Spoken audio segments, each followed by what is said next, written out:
Hi there, I'm Stephanie Stegan and I am interviewing Mr. Scott, principal at Creekside Primary. He is going to give us some information about CIP and leadership change.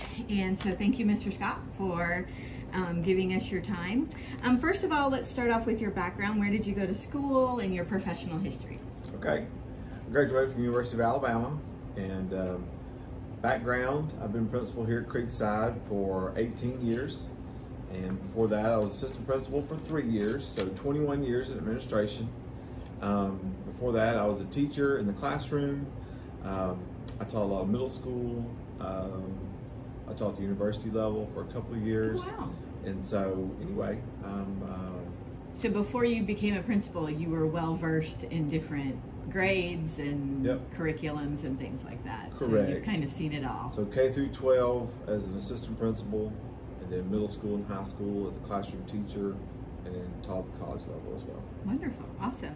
So talking about the CIP and how you use that for your student achievement and for your goal setting, how do you as the principal influence the school-wide student achievement? Okay.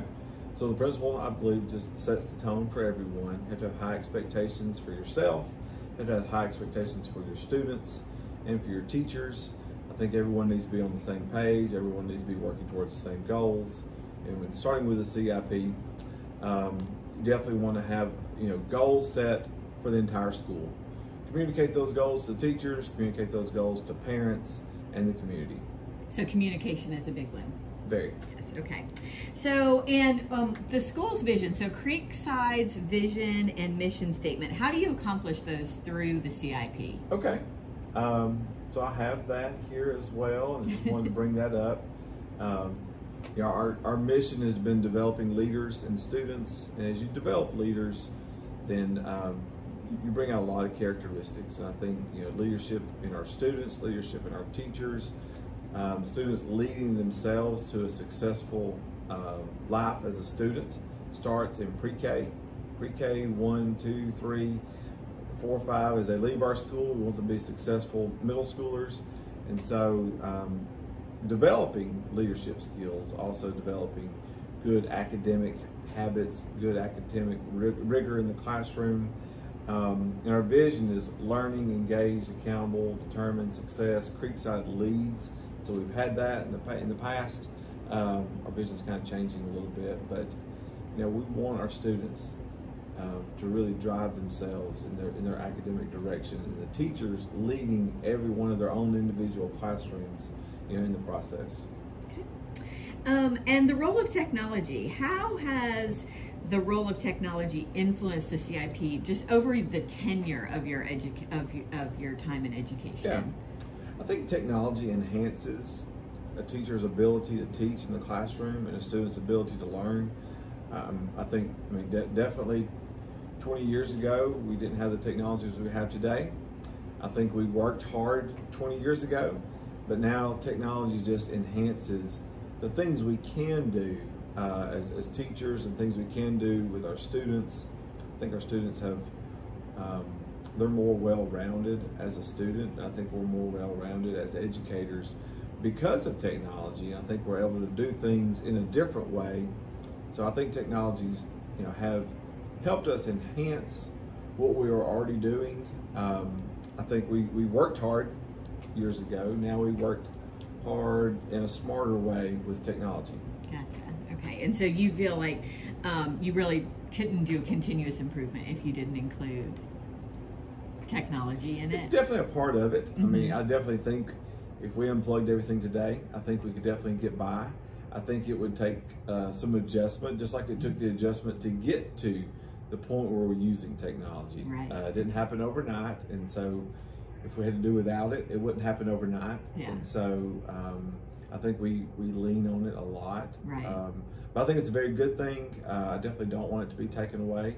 I think it definitely prepares our students to go to middle school, and I think our middle school and high schools use it to prepare our students for the workforce or for college. And so it's what we're doing is preparing our kids for the real world. Exactly, yeah.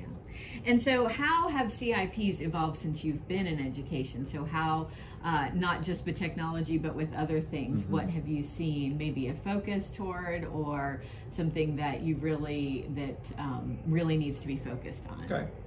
And I will say, several years ago, every school didn't do a CIP. Only Title I schools or schools that had to do one. We didn't always do a CIP. Okay.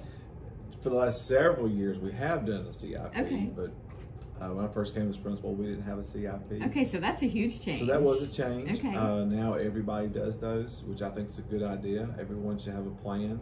Everyone should have goals that they set and how they're going to meet those goals. So I think it's definitely evolved in that sense that it used to be a formality, something that we did that wasn't really a living document. In fact, it used to be called a school improvement plan. Now it's called a continuous improvement plan. So you may set plans in August or September and October, but come January, you may need to redo that a little bit, and really it goes from year to year to year, and so it is a continuous plan. You may make a 5-year plan, and then it's a continuous plan from one year to the next. And we've really been, you'll build on one plan, and then next year build on it more. Gotcha. Maybe add another level of professional development from what you did the year before. So it's a continuous process now. So you're not starting from scratch every year. Correct. You might start one thing, but you're continuing from what you've done from year to year. Right. So every year you're not making a new plan. Okay. How would your role be different in middle school or high school with the CIP? Yeah. I don't know that it would be a lot different. You would receive the data from the elementary schools and then build your plan off the data that's coming to you. Gotcha. So the biggest change would be we collect the very initial data at the lower elementary level of kindergarten and first grade. So that would be a big change as you receive the data here in a pre-K kindergarten setting. You build the data and you start from there. And so I think that would be a change. Communicating the plan, I think would kind of stay the same. How you construct the plan would stay a lot the same. So, it's probably a lot the same. Okay. What changes do you think should be made to have a greater impact on student achievement, either theoretical or practical changes that maybe you can't exactly make, but those kinds of things that you wish you could do, but maybe in the real world you really can't? Yeah, I think sometimes getting input from students can be so valuable. I think having exit interviews as they leave elementary school and help us do things better when they were younger. It would be great in theory. I don't know how it would work out, or if we got to meet with 100 high school students that went to school here as K-1-2, and if they could give us feedback of like, hey, let's do this better. Or if we could look at their data from the high school level to think, okay, in a vertical world, could we really see how they're doing and make changes, what's happening there? And we probably don't do enough of that well. We probably don't look at our high school's ACT scores and think, how could we do a better job at the kindergarten, first and second grade level? So there's probably a couple of changes I'd like to make if we could. More holistic, so like everybody is kind of working together. Yeah, okay. How does being a principal affect your decision making at our school level? How does how do you, as the principal, as the leader, how does that affect whenever you see things and how you make changes and how you lead? And a lot of things are holistic. You said that word a minute ago. When you make one decision, sometimes it's affecting everybody and not just affecting one little class or one group of students. If we at K-1-2, we have 31 classrooms. And so when you want to do things, you have to do it for all 31 classrooms, all 600 students. So I think as the principal, you really have to make sure you're doing the right thing, you're setting the schedule up so everybody's successful. When you're looking at data over the course of a 3-year period, you want to track a group of students and make changes year to year to year. So when that group of students that are in kindergarten now, when they go to third grade, they're successful and they're ready to be third graders. So you step back and think of it, oh, as a principal, of course, I don't make decisions by myself. It's a team decision on a lot of things. And so involving a leadership team of teachers, involving a leadership team of parents, getting a lot of people on board to make decisions. So it never really lies with me on one decision. I don't think one person should impact that much. I think a collective approach is the best. Okay. And then speaking of impact on decisions, you said you don't get to make all the decisions. Your superintendent and school board, what kind of role do they play in your continuous improvement plan? Well, I think our superintendent and our school board have ideas and directions for our school system, but they don't do it alone either. I think they collectively make decisions of goals for our school system. They collect data for our whole entire school system, and they lead, in the goal setting for the whole school system. So the superintendent and the school board play a big part in that, because they set the tone. They have the high expectations, but then they also include principals, or they include lead teachers, or they include central office directors in setting what the goals are and how we're going to achieve those goals. And then they communicate that down to principals, and that goes from principals down to teachers. So it's a trickle-down effect, but they also really have a lot of collaboration in their decisions. And the last question, what is your main goal in implementing the mandatory continuous improvement plan each year? Student achievement.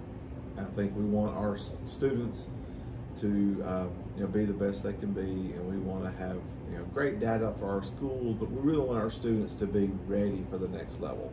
We want our kindergarten students to be ready to go to first grade. We want our first grade students to be ready to go to second.